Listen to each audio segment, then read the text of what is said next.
Welcome inside Mount America Stadium, everyone. Kevin Miller and T. Reed here for Cronkite Sports. Arizona State falls to 1-2 on the season after getting absolutely walloped by Fresno State.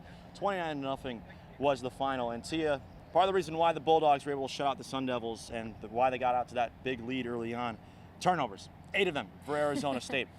How does that happen, and how do you go about trying to fix that this week in practice? I mean, how does that happen? You have a couple of underthrown balls from a few quarterbacks that maybe don't have the strongest arms, a couple of fumbles on strip sacks back-to-back for Drew Pine. Not great there. And how do you go about fixing it? Well, that's the real question. I mean, it starts with the quarterback play, which obviously was not great tonight, but you have Jaden Rashad, who's expected to be out for 4 to 6 weeks. Pine and Trenton Bourguet both picking up injuries in this matchup, leaving you with really just Jacob Conover and Hunter Herrera to play at the end of this game. So not a great situation there in the quarterback room, and then obviously we know what the offensive line has been through thus far this season, and then now a couple of skill players as well picking up injuries. So they're just really banged up. It's kind of hard to fix the offense when you don't have all the guys that you need, all the pieces that you want out there. Yeah, especially when you're down to your 4th and 5th string quarterback like you just touched on.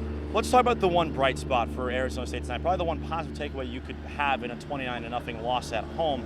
The defense. It could have been a lot worse considering the 8 turnovers. They held their ground. Yeah, 8 turnovers and just 15 points off of those turnovers is pretty impressive. I mean, Dillingham said it himself, like, the fact that they were only able to let Fresno State score 15 points was impressive. And the 2 touchdowns that Fresno State had only came off of drives where they really were going the full field in those short field situations. ASU's defense was able to hold them.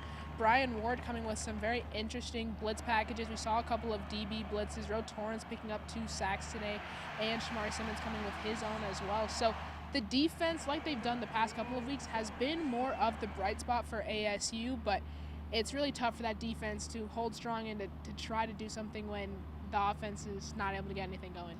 And let's look ahead now to next week. And the outlook probably doesn't look great on paper because the Heisman winner in Caleb Williams and one of the top teams in the country, the UC Trojans, come into Tempe on Saturday night.